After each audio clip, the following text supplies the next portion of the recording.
Nós vamos iniciar agora um assunto bastante importante a respeito das classificações dos tipos penais, tomando dois itens como referência. A questão se a conduta é praticada na maneira ativa ou comissiva, ou se ela é praticada da forma omissiva, cruzando-se os braços. E também se o crime ele é praticado intencionalmente, dolosamente, ou não, quando ocorre negligência, imprudência e imperícia, no caso dos crimes culposos. Então nós temos quatro grandes subdivisões aí, tomando por base esses dois itens, né? Cada item deste nos dá duas outras opções. Então temos os crimes comissivos dolosos, ou seja, os crimes que se praticam uma ação, por exemplo, matando alguém, dá-se um tiro em alguém, então isso é um crime comissivo, se comete o crime praticando-se uma ação. Intencionalmente, crime comissivo doloso. Sem querer, envolveu-se num acidente de trânsito e o indivíduo que furou o sinal, por exemplo, furou o sinal vermelho e provocou um acidente de trânsito, matando uma pessoa. Então, este crime seria um crime comissivo, mas na forma culposa. Temos os crimes omissivos, a outra classificação aí. Temos os crimes omissivos, são aqueles que são praticados não mediante uma ação, mas mediante uma inação, um cruzar de braços. Ah, mas é possível praticar-se um crime cruzando os braços? Sim. Quando o indivíduo, por exemplo, tem uma obrigação de cuidado com alguma criança, um professor de natação tem obrigação de cuidado com o aluno, ou mesmo o bombeiro, que tem obrigação de atender às ocorrências de incêndio, etc. Então, há a possibilidade da prática de crimes meramente cruzando-se os braços. A pessoa pode se valer desse cruzar de braços para matar a outra pessoa de propósito, gerando uma situação de perigo que tecnicamente não seria uma conduta normal para a prática de um homicídio, mas acabaria levando à situação. Por exemplo, aquele caso do indivíduo que quer matar a sogra e a convida para fazer um passeio, por exemplo, no pico do Everest, e sabendo que ela não tem condição de se virar por si, a leva até o pico do Everest, e isso a priori não seria uma conduta normal para a prática do homicídio, mas ele gerou essa situação, e daí chega no pico do Everest, ele abandona, cruza os braços, não socorre, não presta apoio à sua sogra e deixa ela perecer. Então esse seria um exemplo de um crime omissivo, doloso, intencional. E temos os crimes omissivos culposos, né? Quando o indivíduo, por exemplo, tem a obrigação de conferir um pedido de socorro, um bombeiro na praia, por exemplo, um bombeiro salva-vidas, e ele, pensa assim, não deve ser nada sério, né? E não vai verificar a situação, se era sério ou não, e acontece que a pessoa que estava na água acaba morrendo. Então, neste caso, o bombeiro vai ser responsabilizado pelo homicídio aí, omissivo na forma culposa. Bem, daqui para frente nós vamos ir tratando de cada uma dessas quatro espécies aí. Então, repetindo, item 1, crimes comissivos dolosos. Item 2, crimes comissivos culposos. Item 3, crimes omissivos dolosos. E item 4, crimes omissivos culposos. Bom, começamos então pelo item 1, tipos comissivos dolosos. Começar pelos aspectos objetivos, são aquilo que é visível, concreto dentro do crime. Bom, falaremos agora sobre a relação de causalidade. Então, o crime comissivo ele é praticado mediante uma ação, uma interferência na natureza para obter-se um resultado. Então temos a ação e temos o resultado. São dois elementos indispensáveis aí na análise de um crime comissivo. O vínculo que liga a ação ao resultado nós chamamos de nexo ou nexo causal. É a mesma coisa. Muito bem. Temos alguns itens aí a analisar. Não há crime sem causa. Então, essa causa aí nos crimes comissivos é o quê? É a ação. Então, não há crime sem causa. Ninguém pratica crime por pensamento. Então, os crimes sempre exigem uma ação ou uma omissão. Neste caso, dos tipos comissivos, não se fala em omissão, mas sim em ação. Muito bem. Não há ação sem vontade. Agora nós vamos ter que fixar bem aqui alguns detalhes, porque muita gente se confunde quanto a essa questão. Então, nós vamos estudar melhor daqui a pouquinho o que é o dolo, o que é o crime culposo. Mas vamos dar um pontapé aqui quanto a esse item. Dolo. Dolo é a vontade de causar o resultado típico. Muita gente pensa que o dolo é maldade em produzir uma ação negativa a outra pessoa. Não é isso. Dolo é a intenção de provocar o resultado típico. Então, no homicídio, qual que é o resultado típico? Morte. Então, se o indivíduo quer matar, há dolo nisso. O dolo sempre exige maldade? Não. Então, a figura do carrasco na execução da pena de morte, soldado do exército escalado para executar a pena de morte, ele age com dolo de homicídio? Sim, ele não tem maldade ali porque ele está cumprindo a escala, mas ele age com dolo, ele tem a intenção de provocar o resultado típico, neste caso a morte. Então, guardem isso, o dolo não exige maldade no coração. O dolo é a intenção de provocar o resultado típico. Na coação física, não há vontade, não há dolo, não há culpa. Mas aqui também há que se perder um tempinho para explicar que muitas vezes o que se pensa que é uma coação física é uma coação moral e às vezes o invertido. Coação física aqui no sentido técnico do direito penal é aquele movimento físico realizado sem intenção de se mover. Então, como é isso? Um indivíduo ele é lançado por outro contra uma vidraça para quebrar a vidraça. Ele agiu, não estou falando de quem empurrou, estou falando de quem foi empurrado. Quem foi empurrado, ele teve a liberdade de se movimentar para cima da vidraça? Não. Então, ele foi vítima de coação física. Então, sempre quando há coação física, não há conduta. Se não há conduta, evidentemente que não há que se falar em dolo ou mesmo de culpa. Na coação moral, há a vontade de se movimentar, ainda que não haja maldade no coração. Por exemplo, um caso que aconteceu, aliás, 2 vezes na mesma semana aconteceu um caso interessante em Nova Londrina, aqui no noroeste do Paraná mesmo. Uma quadrilha abordou logo cedo uma família do gerente da Caixa Econômica Federal lá da cidade.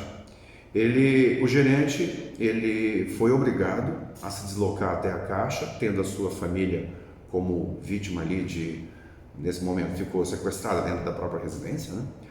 E o gerente teve que ir pegar o dinheiro lá do cofre da Caixa Econômica, da agência, para trazer aqui para os delinquentes. Bem, que situação, se você analisar do ponto de vista do gerente, o que o gerente praticou? O gerente, ele subtraiu o dinheiro da caixa e entregou para os bandidos. Aí ele poderia ser acusado de furto, de apropriação indébita ou qualquer outro crime patrimonial. Só que nesse caso, ele estava sob coação. Nesse caso, é coação moral. Aí você pode estar pensando, não, mas a família estava lá sob coação física, com um revólver na cabeça da esposa dele, etc. Não, tecnicamente, quando a pessoa movimenta o seu corpo pensando, ainda que ela esteja com um revólver na cabeça que a obrigue a isso não é, dentro do direito penal, coação física. Isso é coação moral. O Código Penal, ele fala sobre a coação moral e nada fala a respeito de coação física. Vamos procurar aqui a coação irresistível e obediência hierárquica, artigo 22. Se o fato é cometido sob coação irresistível, aí você pode inserir entre coação, a palavra coação e a palavra irresistível, você pode inserir ali a palavra moral. Repetindo, se o fato é cometido sob coação moral irresistível, pula daí, só é punível o autor da coação ou da ordem. Então, neste caso aí, nós temos a eliminação da possibilidade de punição de quem agiu sob efeito de coação moral irresistível ou mesmo em estrita obediência à ordem legal. Outras causas de involuntariedade. O indivíduo está num ataque epilético, alguém vai socorrê-lo e no seu balançar de braços, ou a pessoa que sofre de epilepsia dá um golpe, obviamente sem nenhuma intenção, no rosto da pessoa que o socorre. Então, nesse caso não há conduta, o indivíduo não age voluntariamente. Um outro exemplo seria um caso de sonambulismo também. Vamos supor que um sonâmbulo ele saia da sua residência à noite e, achando que está no seu banheiro, vai lá, se despe e urina, enfim, na rua, onde há outras pessoas. Aí ele poderia ser acusado de algum crime e de atentado ao pudor, e nesse caso ele não teria praticado nenhuma conduta, porque não houve vontade nessa possível ação que se poderia pensar que seria uma ação, né? Tecnicamente não é ação. Se não há voluntariedade na movimentação física, não há que se falar em ação.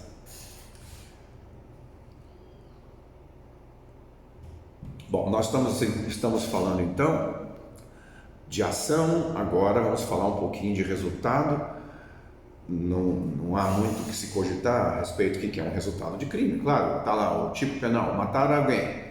Qual é o resultado? O resultado é o resultado morte, né? Subtrair coisa alheia móvel. Qual é o resultado? A própria subtração.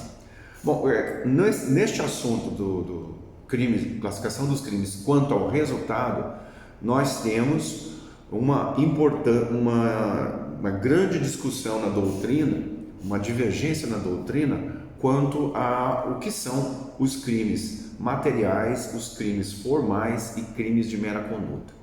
Então nós vamos primeiro falar o que o Damásio de Jesus, no seu Manual de Direito Penal Clássico, muito conhecido, a mais vendida obra nos anos 90, nos anos 2000, na primeira década principalmente, né, deste milênio. Bom, vamos lá. O que são crimes materiais do ponto de vista do Damásio de Jesus? Os crimes materiais são aqueles em que há no tipo penal a descrição da conduta e do resultado. E, para que o crime se consuma, exige-se a produção deste. Um pouco confuso isso. Bom, aí ele dá os exemplos de crimes materiais, artigo 121, o homicídio, né? Matar alguém. Aí se você vai para o item, para a célula de cima ali, Crime material é um crime que descreve a conduta e o resultado. Espera aí, matar alguém, isso aí, esse tipo descreve a ação e o resultado? Eu acho isso confuso. Artigo 129, outro exemplo de crime material, crime de lesão corporal. Artigo 155, furto. Tá, vamos prosseguir, mesmo que eu esteja assim, ou você também, possivelmente, meio confuso, vamos prosseguir. Do outro lado, nós temos, de acordo com Damasio, os crimes formais. São aqueles crimes que o legislador, no tipo penal, descreve a conduta e o resultado, mas não exige a produção do resultado. Espera aí, agora há pouco, Gasoto, você não falou que não há crime sem resultado? Não há ação sem resultado? Sim, isso é evidente. Bem, eu continuo confuso. Aí ele dá os exemplos. Aí os crimes contra a honra, calúnia, difamação e injúria, do 138 ao 140. O 147, que deve ser... Deixa eu dar uma olhadinha aqui. Artigo 147. Ameaça, claro. Ameaçar alguém de causar-lhe mal injusto e grave. Então, isso é um crime formal. E os artigos 153 e 154, violação do sigilo profissional, também são exemplos de crimes formais. Crimes formais são aqueles que o legislador, de acordo com Damasio, descreve a conduta e o resultado, mas não exige a produção deste. Tá, vamos prosseguir. Crimes de mera conduta, para Damasio, são os crimes, os tipos penais que há uma mera descrição da conduta. Exemplos. Artigo 150, que é a violação de domicílio. Artigo 330, que é a desobediência. Bem, crimes de mera conduta, eles não têm resultado ou o resultado já está embutido ali? Então, crime de desobediência, o resultado está embutido ali. Se a pessoa desobedeceu, já houve o efetivo prejuízo ao objeto jurídico tutelado por esse tipo penal, que seria a questão da ordem pública, não? Então ele fala, o Damasio, ele fala em crimes sem resultado, e os crimes formais seriam crimes sem resultado. Enfim, eu não adoto essa classificação, eu acho ela profundamente confusa, eu não consigo entender o ponto central ali. Eu li, não recentemente, mas outrora, eu li várias vezes o Damasio nesse tema, e eu sinceramente não concordo com essa explicação da diferença entre crimes materiais e formais de mera conduta. Eu prefiro a classificação do Zaffaroni e do Pierangeli, que daí eu acho que daí fica bem mais simples de se entender. Então vamos lá. Crimes materiais para Zaffaroni são aqueles tipos penais previstos na lei que se consumam em momento diferente ao da conduta, da ação. Então agora ficou mais claro. Crimes materiais são aqueles que há um intervalo de tempo entre a ação e o resultado. Ok, então aí o homicídio é um crime material. O indivíduo pratica a ação, vamos supor, dando um tiro em direção a outra pessoa. Aí o tiro ou o projétil, ele atinge a vítima, o corpo da vítima, e ainda que haja um pequeno lapso de tempo entre o disparo da arma de fogo e a morte, há efetivamente um intervalo entre a ação e o resultado. Ok, agora ficou mais claro. Há um intervalo de tempo entre a ação e o resultado. Crimes materiais.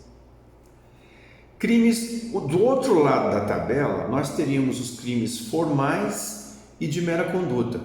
Essas duas espécies, elas poderiam ser agrupadas com uma mesma explicação. Então, se os crimes da esquerda, os materiais, são aqueles que há um intervalo de tempo entre a ação e o resultado, Os crimes formais e de mera conduta são aqueles que não há um intervalo de tempo entre a ação e o resultado.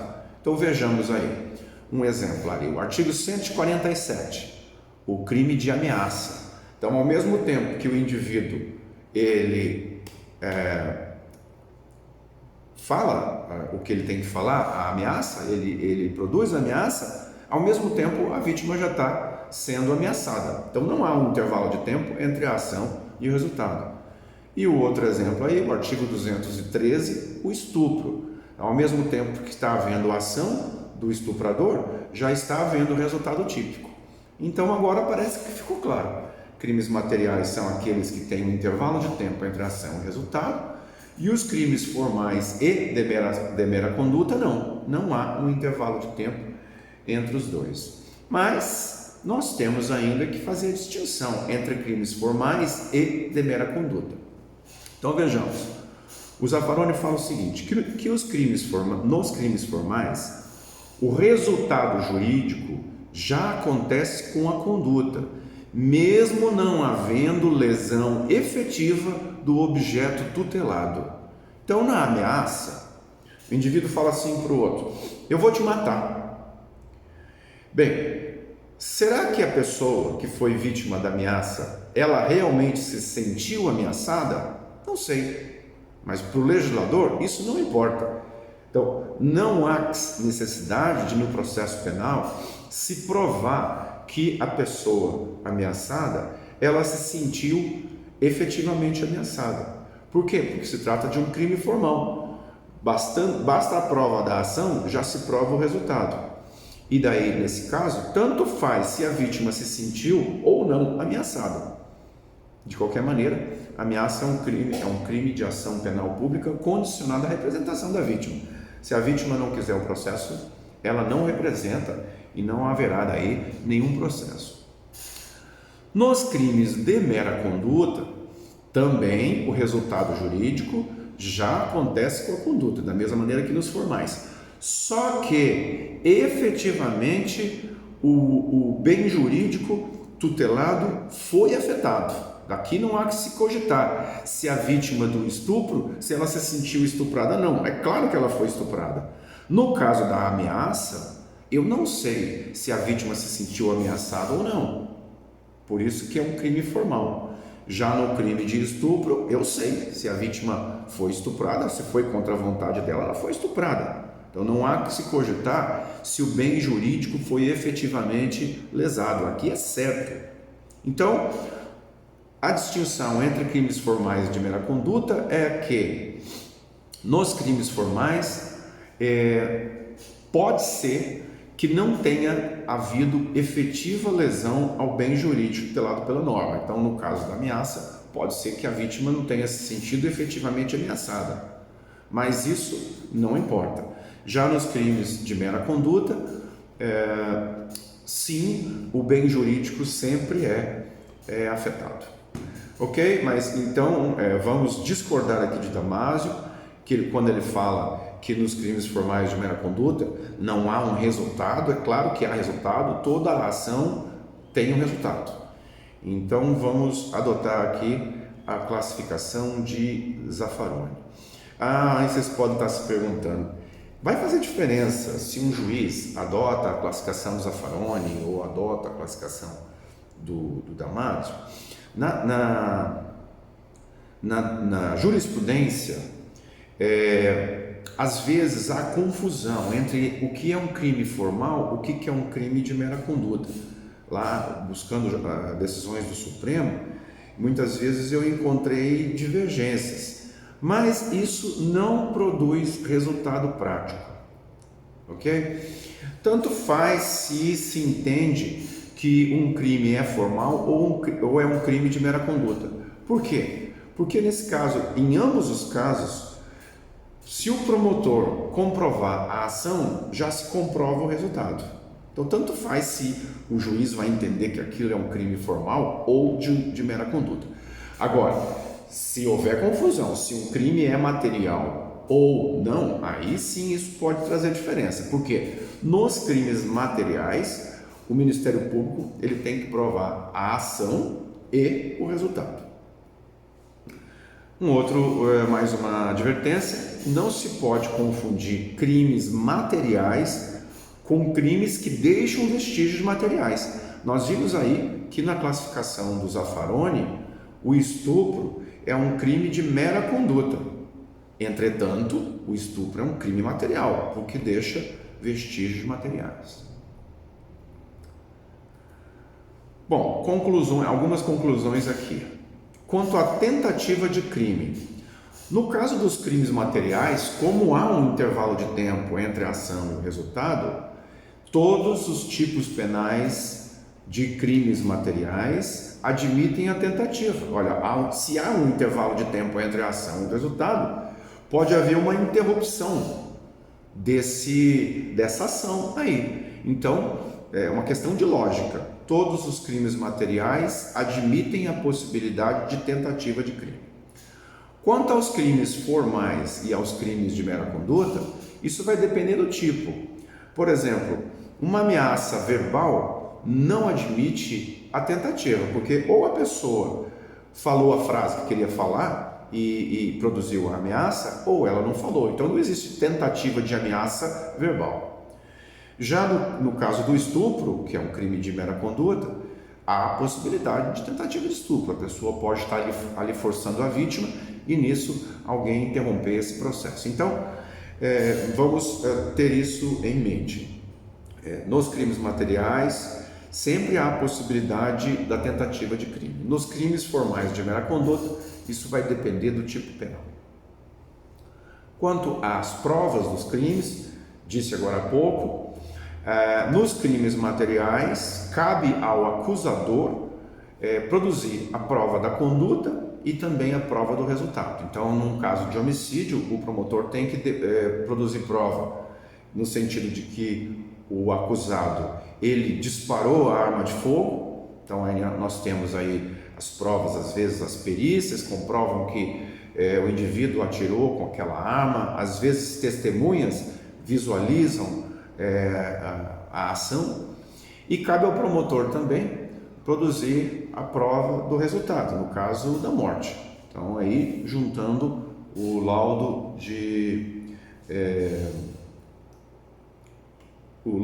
necrológico, né? Tem um outro nome para esse laudo aí, no momento eu esqueço, depois eu anoto aí embaixo. Nos crimes formais, como também nos de mera conduta, provando-se a conduta, já está aprovado o resultado. Olha, se eu provo que alguém estuprou, é lógico que daí já estou provando o resultado aí, que é o estupro. Então fica mais fácil nos crimes formais de mera conduta, só há necessidade de se provar a conduta e não há necessidade de se provar o resultado, porque ele é automático. Bom, falamos de ação, falamos de resultado, agora vamos falar sobre nexo de causalidade. Já vimos que nexo de causalidade é o vínculo que há entre a ação e o resultado. Isso aqui só há interesse em se analisar o nexo de causalidade nos crimes materiais, que nós vimos agora há pouquinho. Porque, como nós falamos, pode ser que entre a ação e o resultado haja alguma interferência de uma outra causa.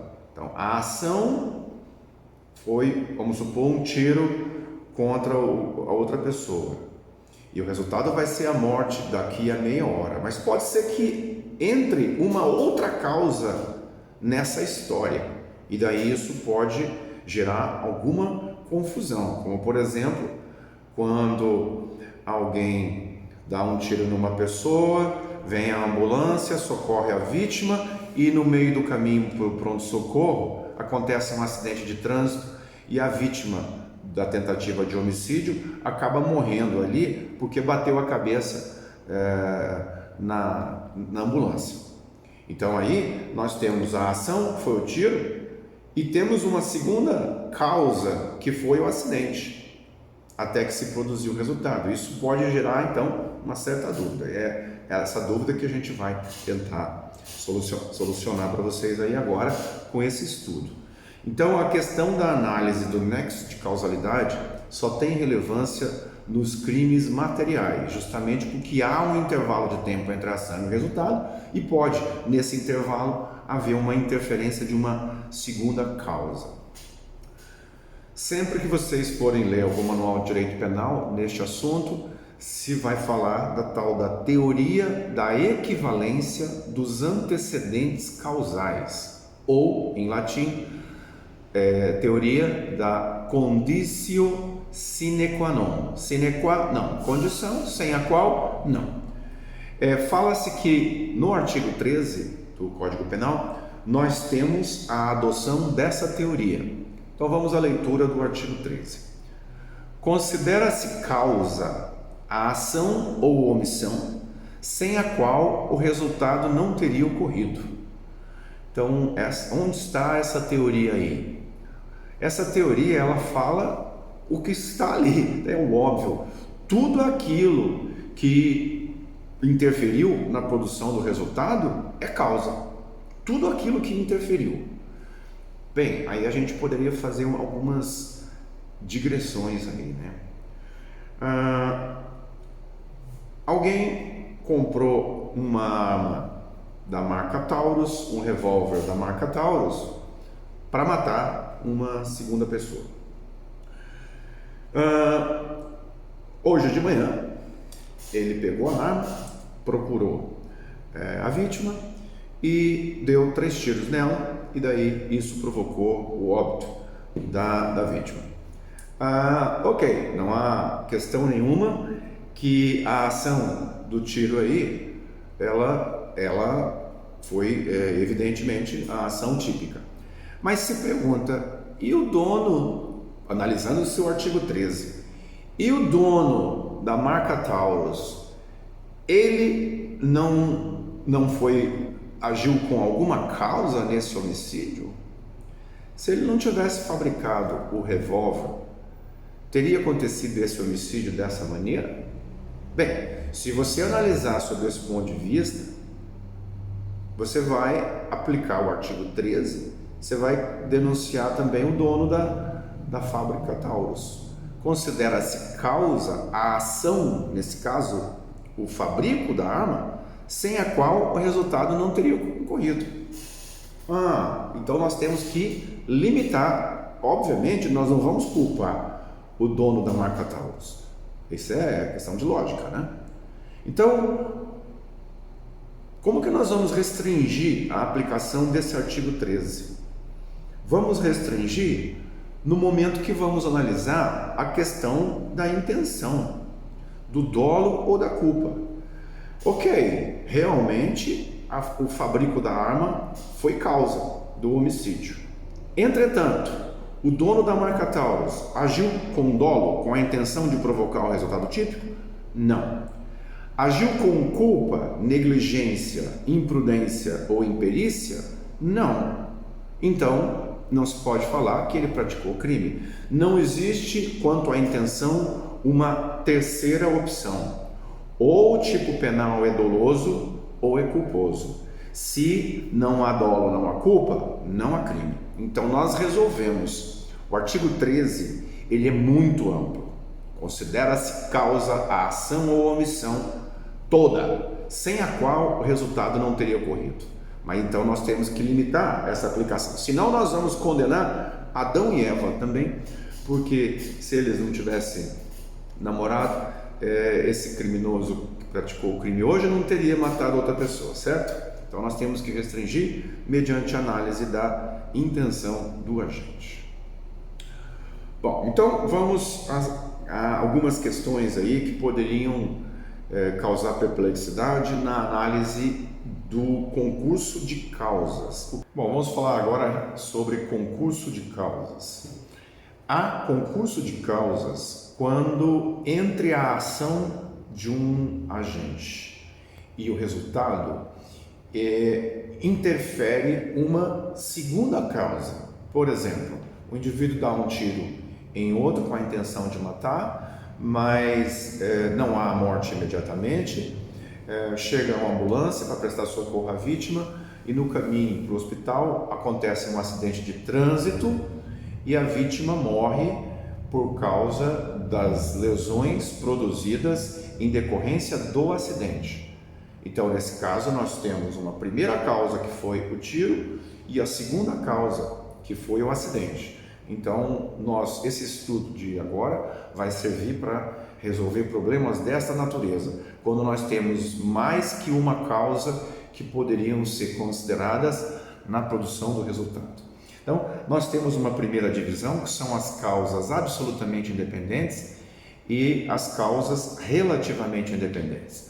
Então, no caso das causas absolutamente independentes, não há nexo entre a causa 1, vamos imaginar sempre que a causa 1 é a mesma coisa, alguém que deu o tiro em outrem com a intenção de matar. Então, nos exemplos que eu vou dar aqui, 3 exemplos de causas absolutamente independentes, o laudo pericial vai concluir que não foi o tiro que provocou a morte do indivíduo, mas sim foi alguma outra coisa. Então, nesses casos aí, nesses 3 exemplos, o indivíduo que deu o tiro, ele não pode ser responsabilizado pelo homicídio, mas como ele tentou matar, ele vai ser responsabilizado por tentativa de homicídio. Então, vamos lá.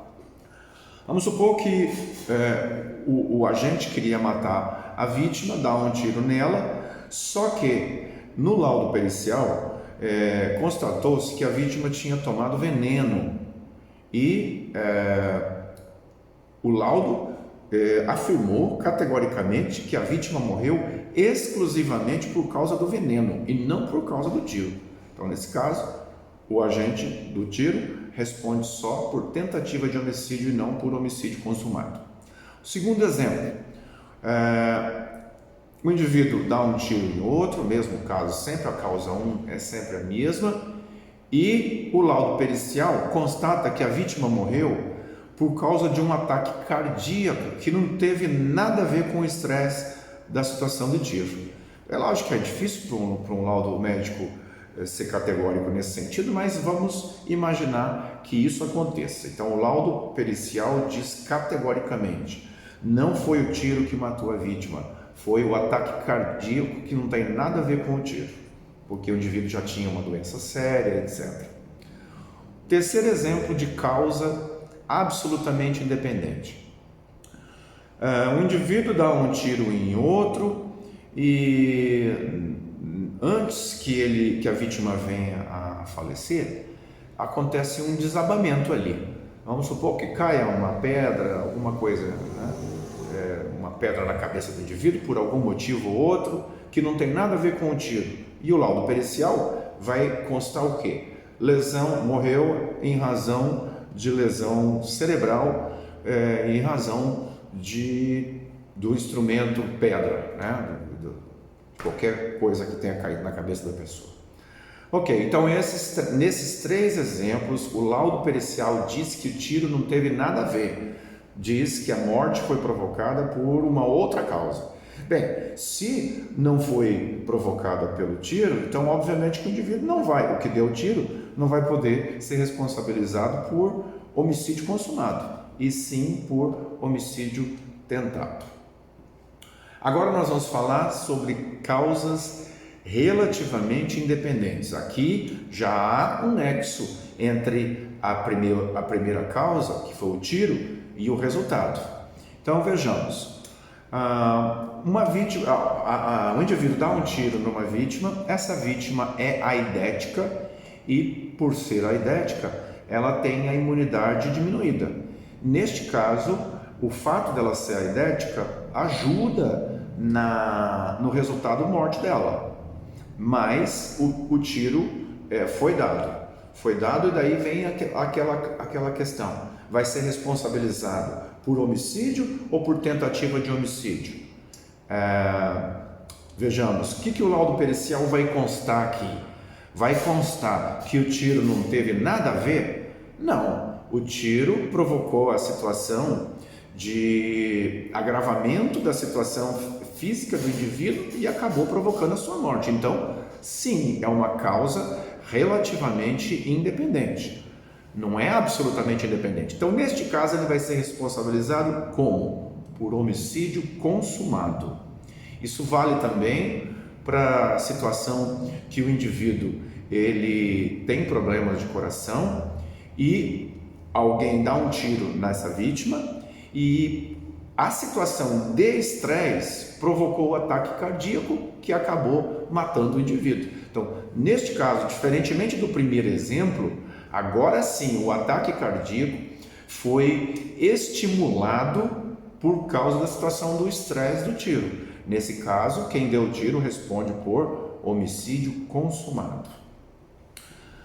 Temos mais dois exemplos aqui de causa relativamente independente, agora superveniente. Um indivíduo deu um tiro em outro e a vítima vai para o hospital e lá adquire infecção hospitalar. Ok. Nesse caso aqui, é intuitivo que se uma pessoa tem o corpo aberto com a ferida, está exposta a uma possível infecção. E acontece, né? As infecções hospitalares acontecem, é algo que não está fora da rotina dos hospitais, principalmente dos hospitais brasileiros, né? Então, nesse caso, não foi exclusivamente a infecção hospitalar que provocou o resultado. Não foi por si só, o indivíduo queria matar e deu tiro para matar. A vítima foi para o hospital, morreu por causa da infecção hospitalar, vai responder por homicídio consumado.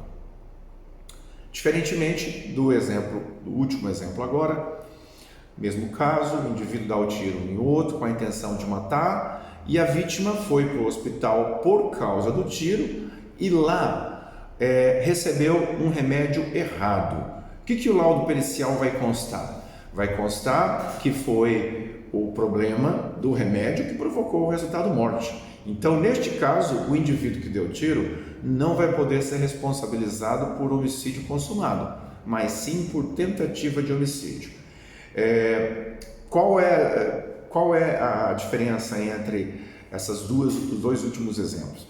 A diferença é a aplicação do artigo 13. Veja o artigo 13, parágrafo 1º, que diz: a superveniência, ou seja, uma coisa que vem depois da outra, a superveniência de causa relativamente independente exclui a imputação do resultado morte quando, por si só, nesse último exemplo, por si só, o remédio errado que matou a vítima produziu o resultado.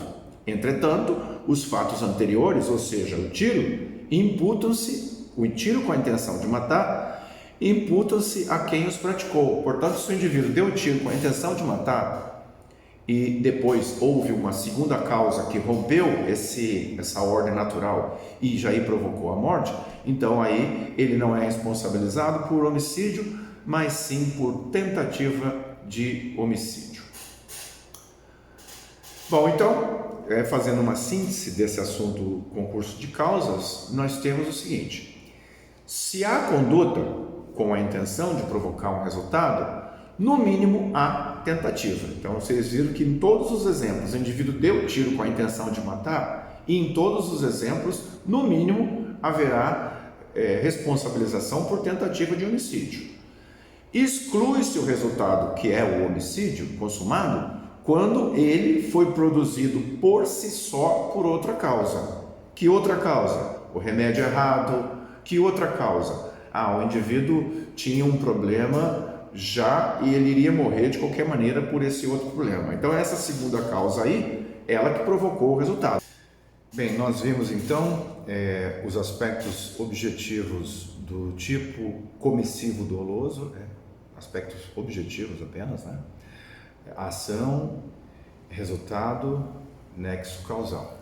Agora nós vamos falar dos aspectos subjetivos. Vamos estudar o dolo e a culpa. Então vamos lá.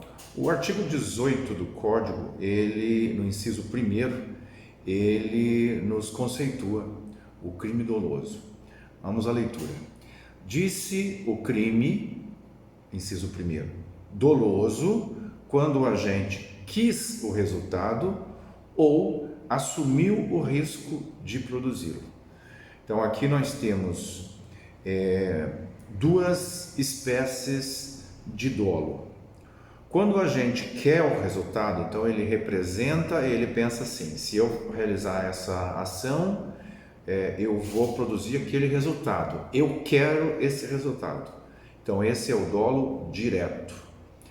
Às vezes o indivíduo ele não está tão focado no resultado, em produzir aquele dano, mas ele sabe que ele está praticando uma conduta que pode levar a um dano. Esse é o tal do dolo eventual, quando ele, ainda que ele não queira objetivamente aquele resultado, ele insiste na ação, tipo dizendo assim: não me importo com o resultado, eu sei que isso é possível, mas eu não me importo. Se acontecer, azar, dane-se quem tiver que suportar com os efeitos dessa conduta. Então, que exemplos que nós poderíamos dar de dolo eventual? O indivíduo ele coloca fogo na sua pastagem, sabendo que eventualmente esse fogo pode ficar fora de controle e acabar prejudicando uma propriedade vizinha. Então, ele quer o resultado prejudicar o vizinho? Não, mas ele pensa assim: eu não me importo, eu quero realizar essa conduta de qualquer maneira. Também nós podemos dar um outro exemplo. Um indivíduo ele dispara 10 tiros contra a casa de alguém às 7 horas da manhã. Então, qual é o objetivo que ele tinha? Não, talvez ameaçar, eventualmente poderia acertar uma pessoa e matar, né? Então, ele agiu com dolo eventual. Quem atira 10 vezes contra a casa de uma pessoa, possivelmente um desses tiros vai acabar acertando uma pessoa, passando pela vidraça, ou enfim, os projéteis também, eles ricocheteiam, pode ser que pegue numa coluna, desvie da coluna e acerte para um ambiente mais interno, enfim. Então é um outro exemplo de dolo eventual.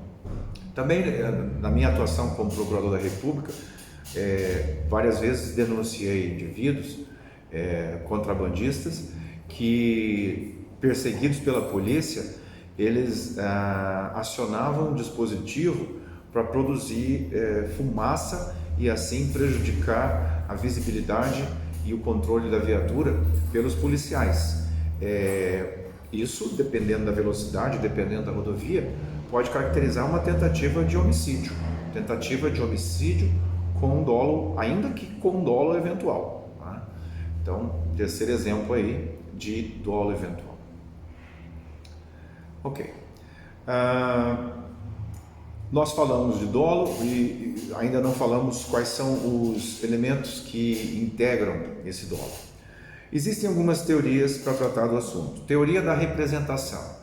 Caracteriza o dolo a mera previsão do resultado. Olha, eu estou visualizando que isso é possível. Bastaria isso para essa teoria da representação. Para os adeptos da teoria do assentimento, o que importa é o indivíduo aceitar o resultado. E para a última teoria, essa grifada, teoria da vontade, esta é a teoria que é aceita pela nossa doutrina e jurisprudência. Ela diz que para que haja dolo, o indivíduo tem que representar, ele tem que imaginar que aquela ação que ele está praticando vai produzir aquele resultado.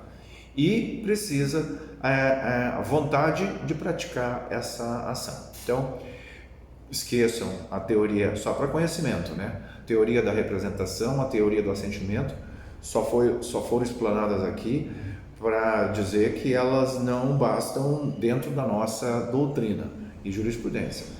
A que é aceita mesmo é a teoria da vontade, que exige, além da representação, a vontade de produzir aquele resultado. Ok. Dolo e concurso de agentes. Falamos agora há pouco que concurso é quando duas pessoas ou coisas seguem no mesmo sentido. Concurso de agentes é quando duas ou mais pessoas elas combinam a prática de um delito. Bom, se elas estão combinando, é porque elas querem. Se elas querem, é porque o crime é doloso. Então, não existe concurso de agentes em crime culposo, sempre em crime doloso. Ok, quando duas pessoas combinam um crime e dividem as tarefas, eles são chamados coautores. Então, há aí uma divisão de funções. Mas, às vezes, há um desvio do plano da prática do crime. Por exemplo, dois indivíduos combinam o ingresso em uma residência para a prática do furto. Chegando lá na residência, eles imaginavam que a casa estaria vazia. Chegando lá na residência, um dos agentes, que estava armado, tromba com um morador e acaba matando o morador. Daí ele vai ser responsabilizado por latrocínio. A pergunta é, e o outro agente que não disparou contra ninguém, ele vai responder por latrocínio? Bom, então vamos ver o artigo 29, o que ele fala para nós a respeito dessa situação. Artigo 29. Quem, de qualquer modo, concorre para o crime, incide nas penas a este combinadas, na medida da sua culpabilidade. Ou seja, o juiz, não existe uma pena pelo crime que vá valer para todos os acusados. Então, cada acusado tem a fixação da pena. No final do curso, nós vamos falar de sentença condenatória. Nós vamos trazer uma sentença para vocês, onde vocês vão verificar exatamente isso. No caso de concurso de agentes, o juiz vai analisar as provas referentes a cada um dos sujeitos que estão respondendo ao processo, e na hora de fixar a pena também, não existe uma pena do crime, existe uma pena para cada um dos agentes, que o juiz vai fazer a análise, como diz o código, na medida da sua culpabilidade. A culpabilidade aqui é no sentido de reprovação. E daí o parágrafo 2º responde a nossa indagação a respeito daqueles dois indivíduos que, sem combinar a prática de latrocínio, acaba um deles praticando. Se algum dos concorrentes quis participar de crime menos grave, ser-lhe-á aplicada a pena deste. Essa pena será aumentada até metade na hipótese de ter sido previsível o resultado mais grave. Bom, então, pelo que você está vendo aqui, aquele indivíduo que não atirou em ninguém e não combinou que ia atirar em ninguém, às vezes nem sabia que o comparsa estava armado, ele não vai responder por latrocínio, porque ele queria participar apenas da prática de furto.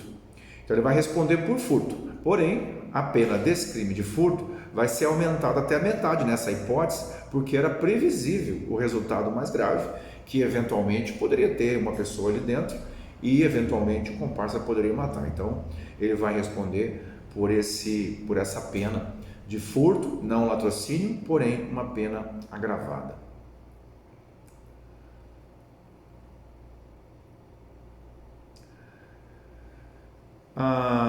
Vários autores não tratam deste assunto, entram direto na questão do dolo, mas o Zaffaroni, que é o meu autor preferido, ele trata dessa questão da voluntariedade da conduta, aquilo que nós já falamos quando tratamos da coação física. Então, na coação física, quando o corpo do sujeito ele é utilizado por outrem para a prática de um delito, sem que ele possa realizar qualquer movimento voluntário, então nesse caso não há que falar em conduta. Então fala-se em conduta, a ausência de conduta pré-típica. Então, lógico que daí não existe nenhuma possibilidade de dolo. Então, para que haja dolo, a conduta tem que ser voluntária, quer dizer, o movimento físico ele tem que ser voluntário. Então, o dolo é a vontade realizadora do tipo objetivo. O que isso significa? Significa que dolo é a intenção do indivíduo produzir o dano no bem jurídico protegido pelo tipo. Então, isso na modalidade dolo direto, né? No dolo eventual, o indivíduo quer praticar a ação e não se importa com o resultado. Ainda que ele não queira o resultado, ele assume o risco de produzir esse resultado. Haveria uma distinção de penas para quem age com dolo direto, para quem age com dolo eventual? Sim, quem age com dolo direto merece uma pena mais grave do que com dolo eventual. Com dolo eventual, o indivíduo age levianamente, mas sem aquela deliberada, intencional ideia, né? Ok. Dolo e conhecimento. Elementos descritivos e elementos normativos do tipo objetivo. Os elementos descritivos são os elementos normais que estão presentes na descrição típica. É lógico, você vai estabelecer um novo tipo penal, você tem que fazer uma descrição da conduta proibida. Essa descrição, obviamente, ela possui ali, no mínimo, um verbo, às vezes faz-se menção ao objeto que sofre aquela ação do verbo. Esses são os elementos descritivos normais. Os elementos normativos do tipo objetivo são aqueles elementos em que há necessidade de você sair da norma penal e ter conhecimento de uma outra norma. Já demos esse exemplo aí nas normas penais em branco, né?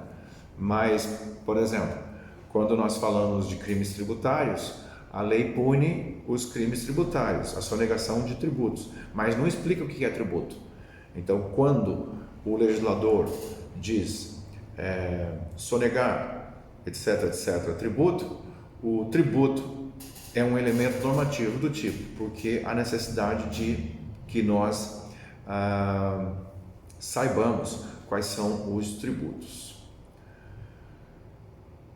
Para que haja dolo, há necessidade da previsão da causalidade. Eu tenho que saber que se eu praticar essa ação, possivelmente acontecerá aquele resultado. Então tem que ser previsível. Porque às vezes o indivíduo não tem a menor ideia de que aquela ação pode provocar aquele resultado. Então o indivíduo chega em casa, vai acender o interruptor. O que vai acontecer? Não vai acontecer nada em 99% das vezes, mais até.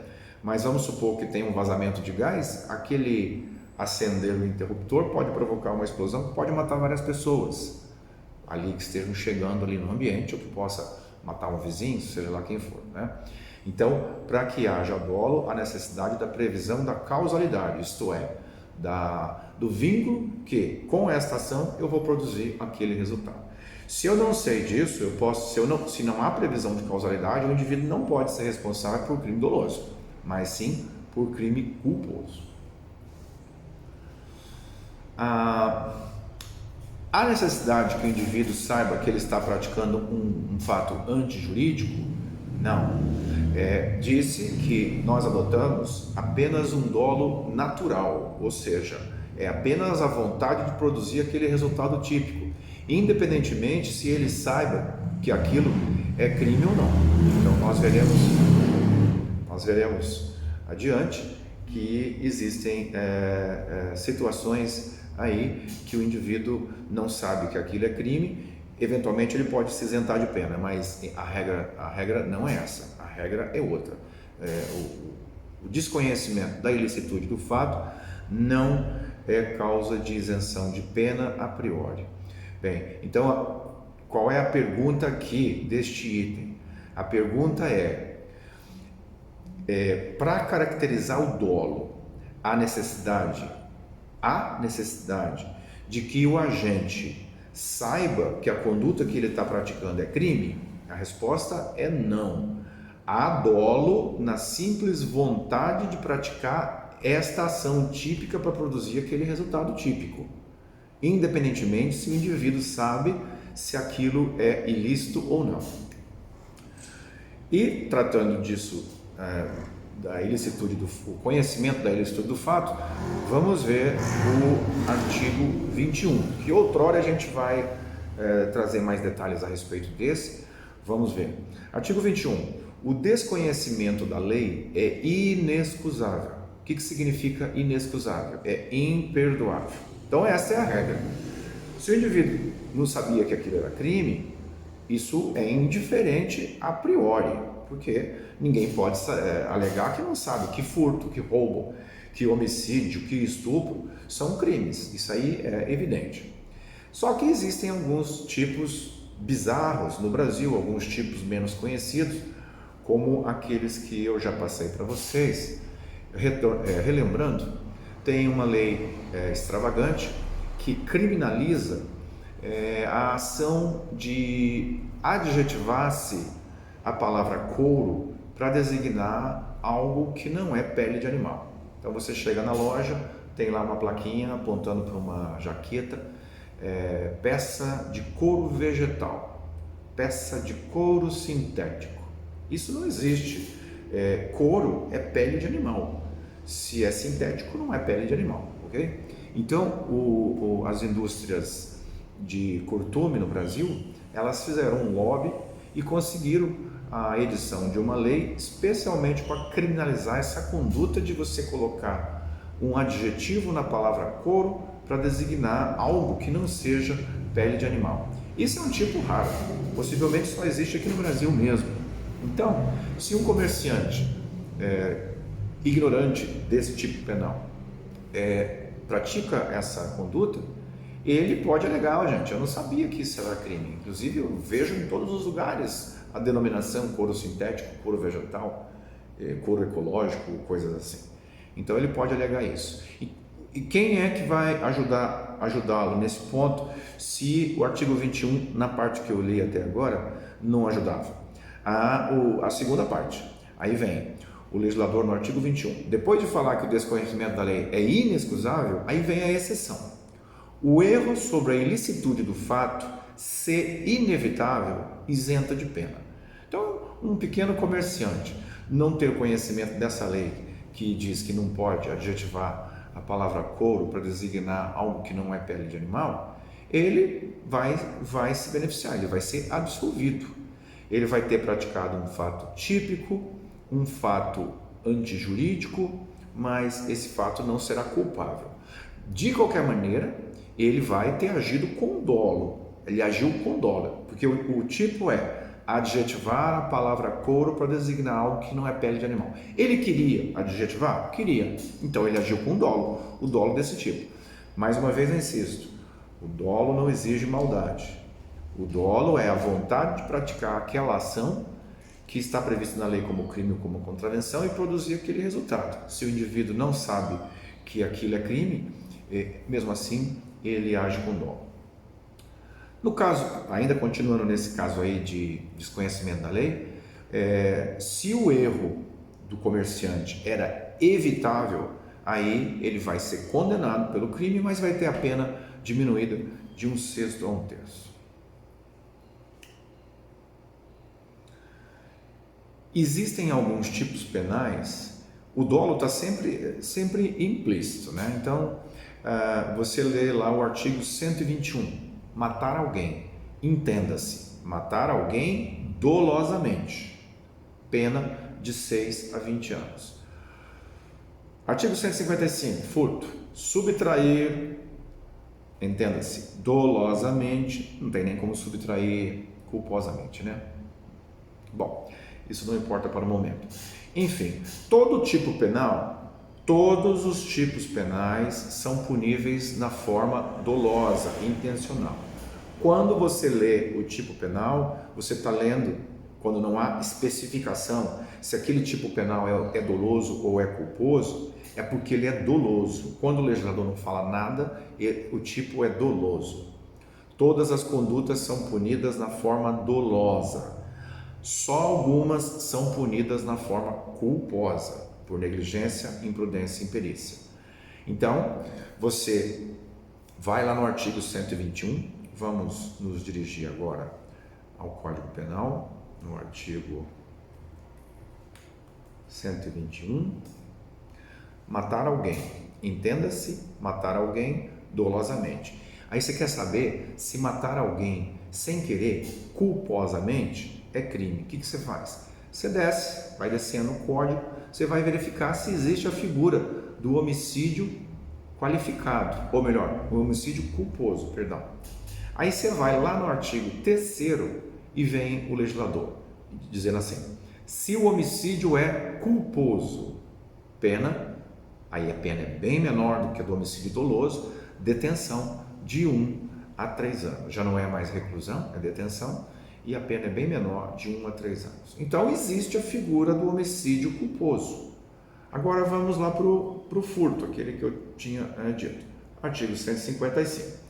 Subtrair para si ou para outra em coisa alheia, móvel, pena de 1 a 4 anos. Será que existe a figura do furto culposo?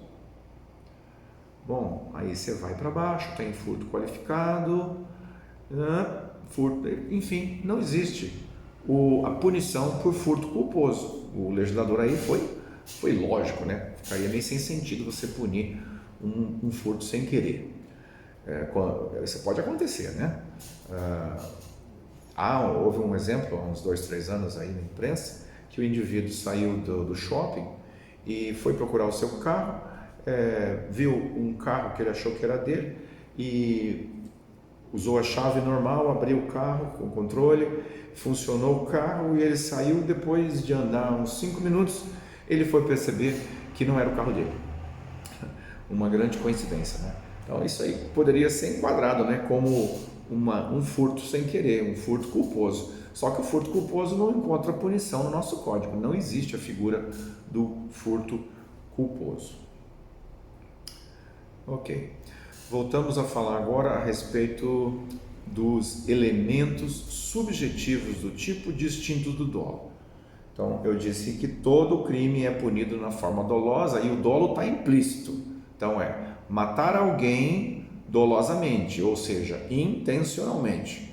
Esse intencionalmente fica implícito no tipo do 121, ok?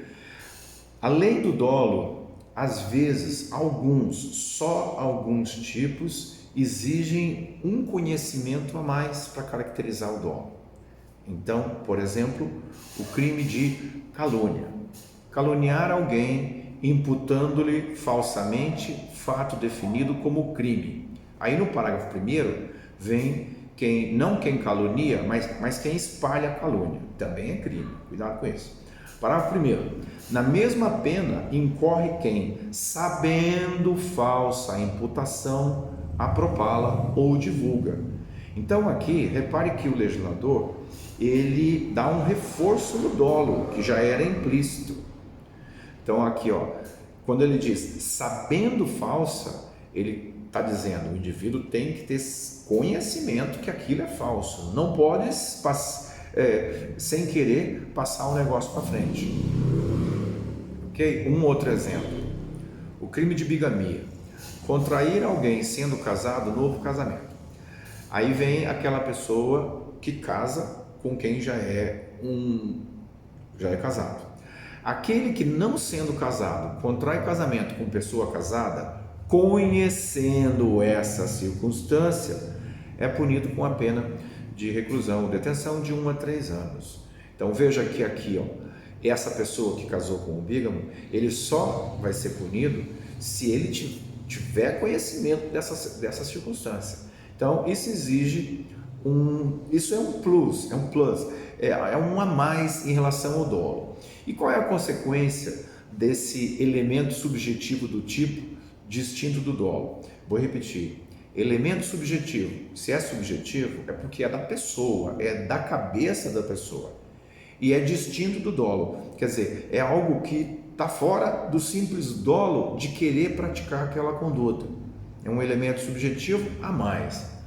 Quando há a presença de um elemento subjetivo distinto do dolo, como esses que eu falei, no crime de bigamia e no crime de calúnia, divulgação de calúnia, temos outros exemplos também.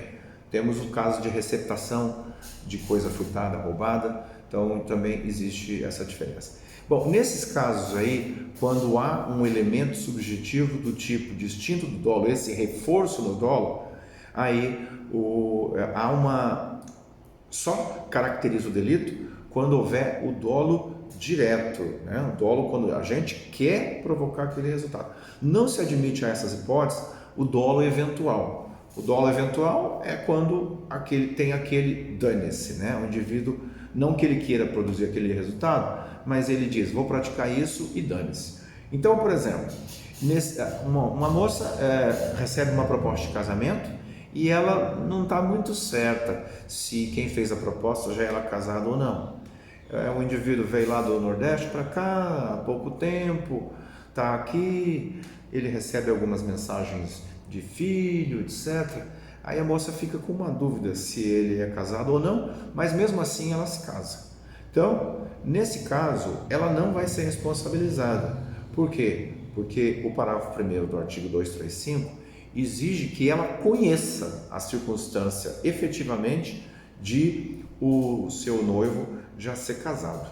Então, quando há elementos subjetivos do tipo distintos do dolo em um tipo penal específico, não se admite o dolo eventual à hipótese. Bom, tudo que foi falado até agora trata-se de tema do crime doloso.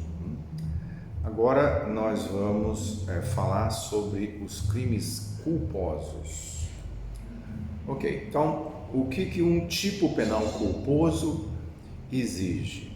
Exige conduta humana e voluntária, claro, né? O direito penal foi criado para os seres humanos obedecerem, não os animais, etc. Conduta voluntária, claro, se não há conduta voluntária, se o indivíduo é lançado contra uma vidraça, como aquele exemplo que eu dei, não há conduta, aí não há conduta, o indivíduo é usado como uma massa, né? Todo crime culposo envolve uma não observância de um dever de cuidado em razão de negligência, imprudência ou imperícia. Então vamos à negligência. A negligência, ela acontece quando o indivíduo deveria tomar um cuidado e não toma esse cuidado, mas sem realizar nenhuma ação mudando o curso das coisas. Então, um exemplo de negligência. A enfermeira, instrumentista, salvo engano, enfim, que cuida o enfermeiro ou enfermeira que cuida dos instrumentos utilizados na cirurgia, dentro do protocolo médico, tem que fazer uma contagem, uma chamada dos aparelhos que foram utilizados. E ela acabou não fazendo essa conferência, e daí permaneceu uma tesoura dentro da barriga do abdômen, né? Falar mais cientificamente, dentro do abdômen do paciente, e isso depois vem a provocar a morte dele.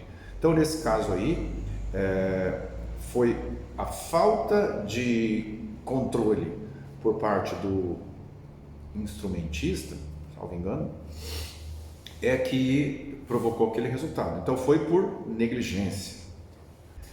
Bom, no caso da enfermeira que deixou de fazer a conferência dos instrumentos, ela não queria provocar a morte do paciente, mas acabou que com sua ação houve uma infecção no interior do abdômen do cliente e ele acabou morrendo. Ela vai ser responsabilizada por homicídio na forma culposa em razão de negligência. Okay? Próximo item, imprudência. Outra forma de praticar-se um crime na modalidade culposa é a imprudência. Bom, eu disse que na negligência existe um não fazer daquilo que se deveria fazer.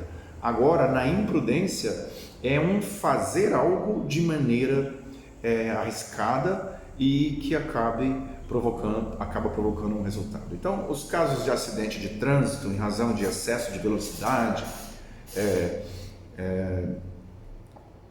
furar sinal, etc., quando há um acidente e há pessoas feridas, ou às vezes até pessoas que morrem, né? Então, nesse caso, o crime ele é praticado sem querer, o homicídio é praticado sem querer, mas com culpa, em razão da imprudência. Então, a diferença da negligência e da imprudência negligência é o não fazer o que deveria fazer, e a imprudência é o fazer o que não deveria fazer. E por fim, a imperícia. Qualquer pessoa pode praticar um crime na modalidade culposa por negligência ou imprudência, mas na imperícia não. A imperícia exige que o sujeito ativo ele tenha uma determinada qualificação que pressuporia esta perícia. Então, o que se espera de um médico? Se espera que ele seja um perito dentro, pelo menos, da sua especialidade ou outras coisas óbvias, né? Então, vamos supor, chega o paciente nitidamente com sintomas de dengue e o médico não identifica esses sintomas ou, mesmo identificando, passa aspirina, por exemplo, que é um remédio que não pode ser passado para quem sofre de dengue, porque a dengue pode provocar hemorragia, saída de sangue da pessoa, né? E a aspirina, ela promove uma vasodilatação. Óbvio que daí, até eu, né, que não tem nada a ver com medicina, sei disso.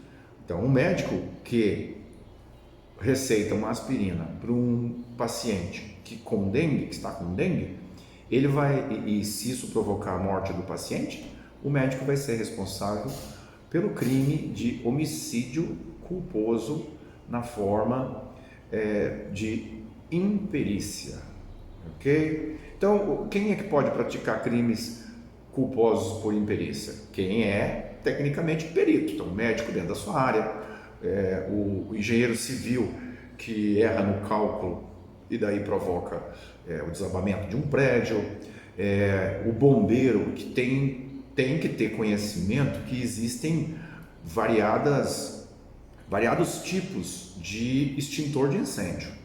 Então existe extintor de incêndio que pode ser aplicado em motores, existem extintores de incêndio que pode ser aplicado em inflamáveis.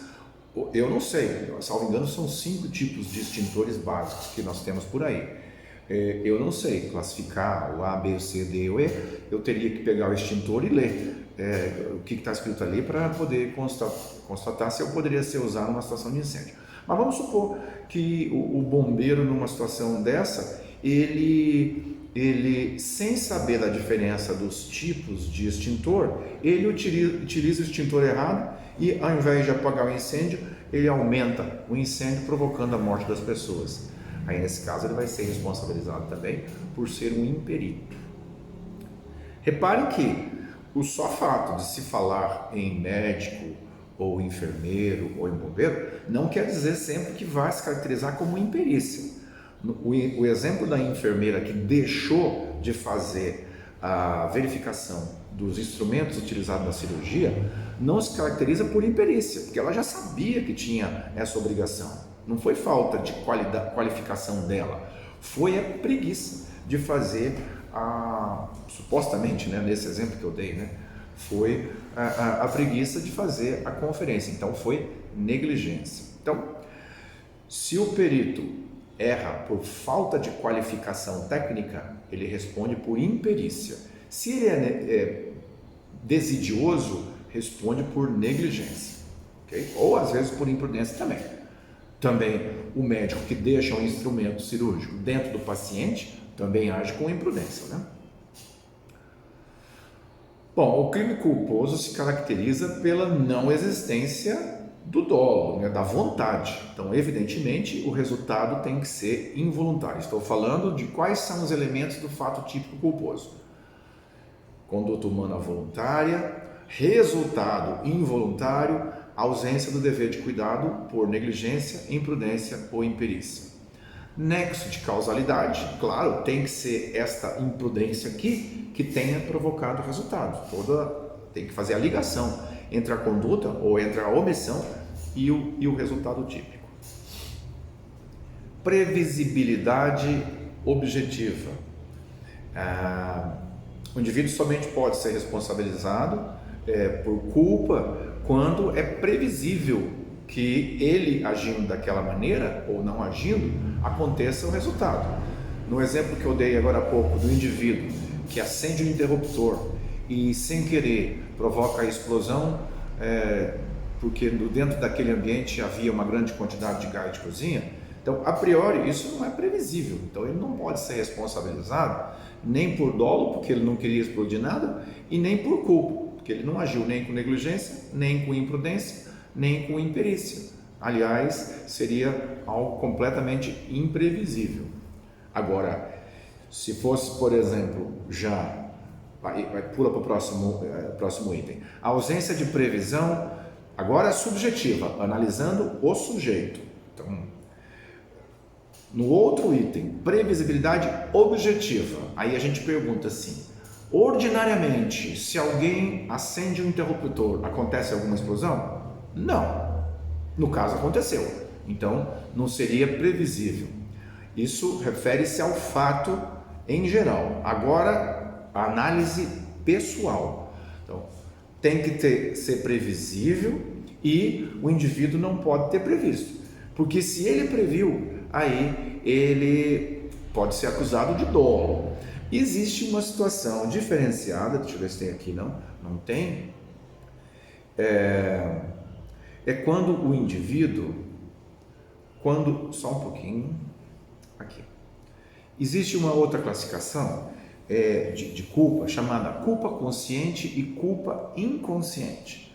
A culpa consciente é quando o indivíduo pensa assim, essa ação poderia provocar aquele resultado? Ele fala, não vai acontecer porque eu vou evitar esse tipo de coisa. O indivíduo anda a 120 por hora do lado de uma escola. Bem, possivelmente ele vai ser denunciado aí e atropela alguma criança. Possivelmente ele vai ser denunciado por dolo eventual, se ele matou, homicídio por dolo eventual, né? Mas vamos supor que ele tivesse a 80 por hora, já uma velocidade menor. Ele pode pensar assim, não, eu vou andar a 80 por hora aqui, porque eu sou muito bom no volante, se aparecer alguma criança, eu vou desviar, ou então eu tenho meu carro tem freios ABS alemães, isso não vai acontecer. E acaba acontecendo. Então, esse é um exemplo de culpa consciente. O indivíduo vislumbra a possibilidade da ocorrência do resultado, no caso do atropelamento, mas ele tem plena convicção que isso não vai acontecer. Ele não está agindo com dolo eventual, tipo, se acontecer, azar. Ele está, no caso, vai ser responsabilizado por culpa. No caso, ele foi imprudente. A culpa, geralmente, ela é inconsciente. O indivíduo não faz a projeção, a representação de que se ele praticar essa ação, vai produzir aquele resultado. Quando ele tem essa representação, faz essa representação, mas acredita firmemente que isso não vai acontecer, aí isso é exemplo de culpa consciente. E daí eu volto aqui para tal de ausência de previsão. Eu coloquei aqui que a ausência de previsão é elemento do fato típico. Isso só vale para culpa inconsciente. Para culpa consciente, aí não vale, porque o indivíduo exatamente tem a previsão, mas ele tem a certeza de que isso não vai acontecer.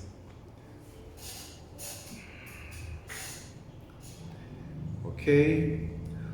Culpa própria e culpa imprópria.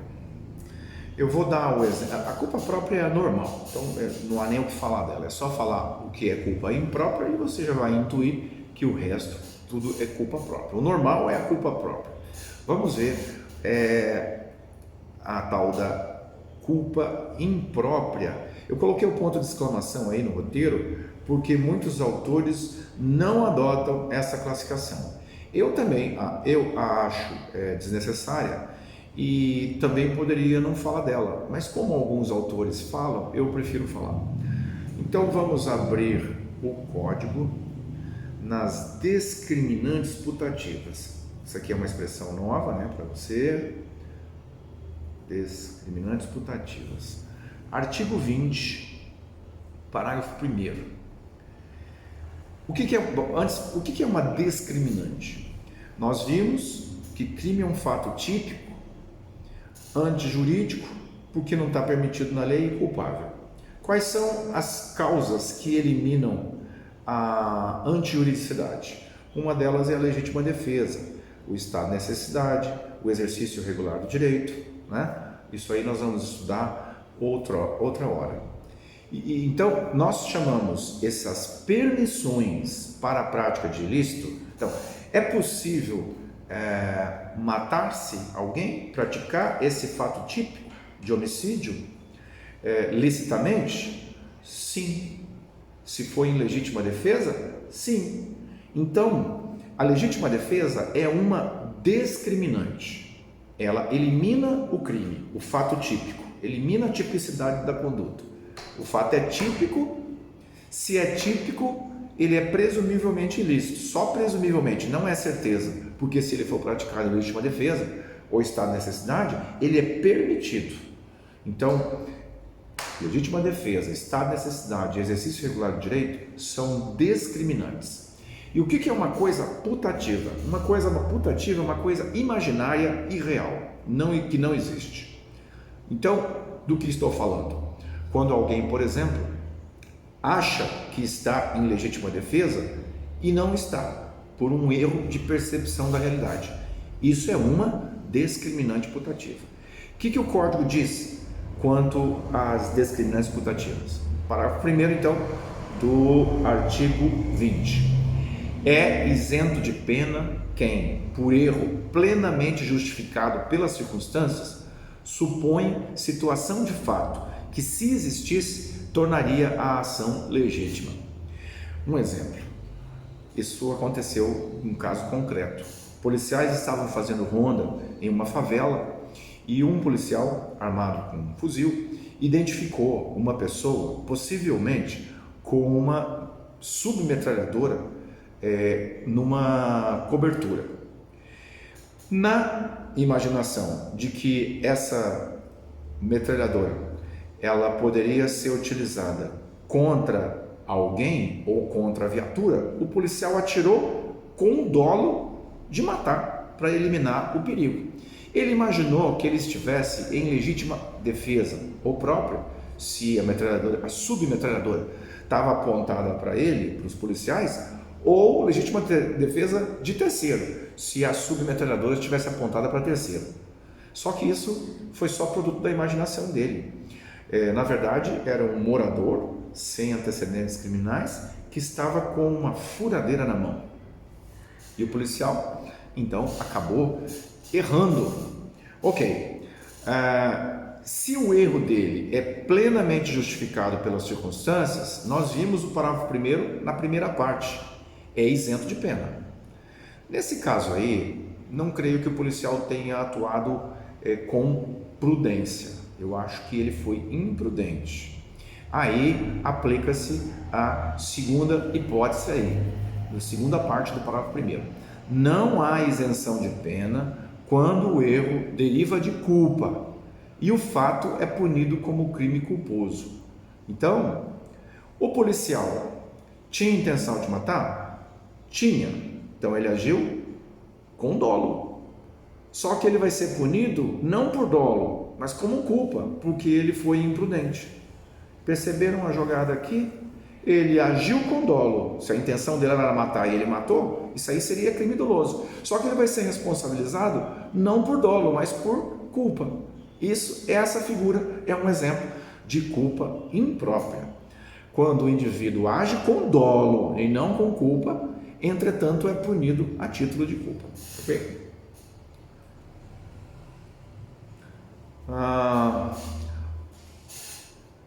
outra classificação, culpa mediata ou culpa indireta. A culpa, para ser legítima, ela tem que ser imediata. Esta ação provoca aquele resultado. Isso é imediata. O que eu vou falar aqui é a tal da culpa mediata ou indireta, que ela é vedada no nosso sistema. O exemplo está aí, entre parênteses, o socorrista atropelado. Isso já aconteceu concretamente. Também era um ônibus de estudantes que estava indo para Paranavaí, de Nova Londrina para Paranavaí. Aliás, no retorno, aconteceu um acidente de trânsito por culpa de um caminhoneiro. Houve um acidente com o ônibus. Ali, algumas pessoas dentro do ônibus tiveram algumas escoriações e esse caminhoneiro seria legitimamente denunciado por lesões corporais culposas, em razão de ele ter provocado o acidente por imprudência. Bom, nesse acidente, alguém parou atrás do ônibus para ver se havia necessidade de socorro ali. Essa pessoa, ela saiu, abriu a porta e ainda estava em cima do asfalto. E daí veio um terceiro carro e colhe esse socorrista e o mata. Aí vem a pergunta: o motorista do caminhão que provocou o acidente, ele vai ser denunciado também pela morte do socorrista? Não vai. Não vai, porque isso seria uma espécie de culpa mediata ou indireta e não estaria dentro da ordem natural das coisas, portanto, não pode ser imputada a responsabilidade dessa segunda consequência ao indivíduo que é responsável pela primeira consequência. Quer dizer, essa segunda causa aí, ela é absolutamente independente, não tem nada a ver com a conduta do agente. Graus de culpa. Existem, obviamente, distinções dos graus de culpa. Uma culpa pode ser grave quando se comete um grave erro. Então, andasse a 120 por hora dentro da cidade é uma culpa, e provocar uma morte de alguém é uma culpa grave. A culpa leve, a culpa levíssima, isso aí é intuitivo, né? Ok, isso vai diferenciar no quê? O grau da pena. Então nós sabemos que todas as penas, elas, para obedecer ao princípio da individualização, elas têm que ter uma certa elasticidade para que possa o juiz colher a pena certa para aplicar o caso certo. Então, nesse caso, o juiz vai ter que fazer a graduação. Então, se a culpa for grave, a pena é maior. Se a culpa for leve, menor, e assim sucessivamente. Ok? Análise da culpabilidade nas teorias causalistas. Bom, nós vimos que crime é um fato típico, antijurídico e culpável. Nas teorias causalistas, a análise do dolo do indivíduo era feito no último instante, no último extrato do conceito analítico de crime. Crime é um fato típico, primeiro nível analítico, antijurídico, segundo nível analítico, culpável, terceiro nível analítico. Então, era esse o entendimento dos juristas causalistas, que nós já vimos, ficaram vencidos em 1931, quando Welsel passou a falar que já na tipicidade nós temos que analisar o dolo, porque se eu não analisar o dolo, eu não vou poder caracterizar se aquela conduta é típica do crime A, ou do B ou do C. E eu não posso ficar na dúvida, eu não posso ficar com conjecturas. Eu tenho que saber qual é o tipo certo para eu falar se aquela conduta se enquadra no tipo ou não.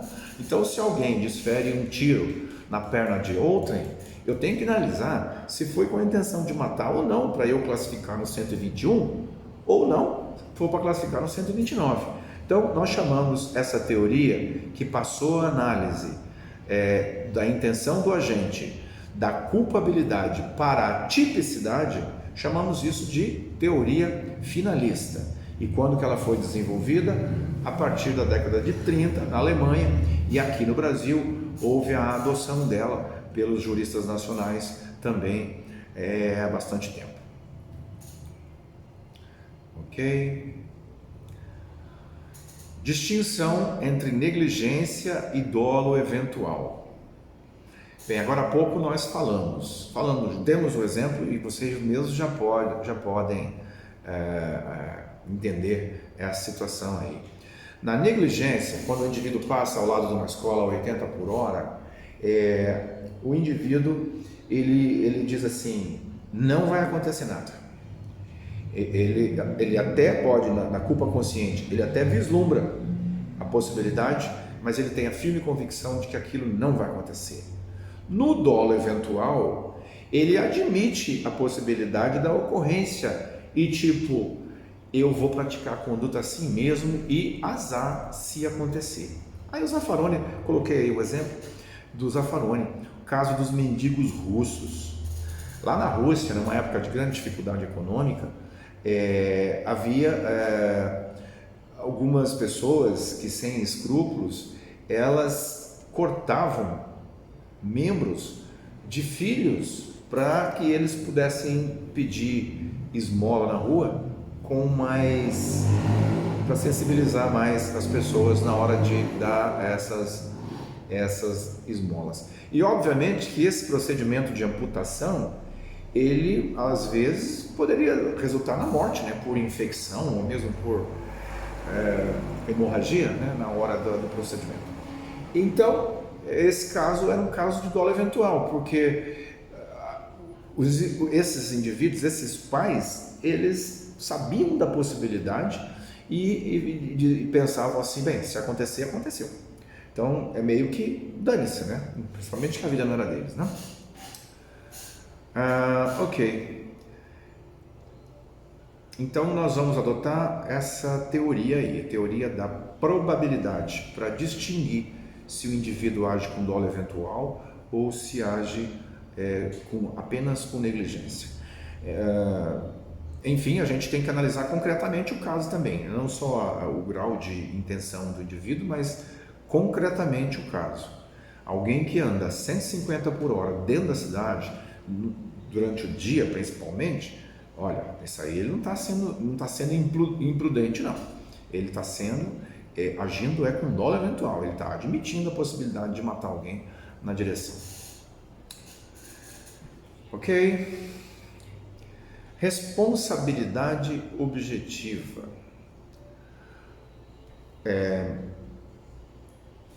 Alguém somente pode ser condenado por ter agido com dolo ou com culpa. Se ele não agiu nem com dolo nem com culpa, ele não pode ser responsabilizado por esse resultado. Agora há pouco eu dei o exemplo do socorrista atropelado. Ele serve exatamente aqui.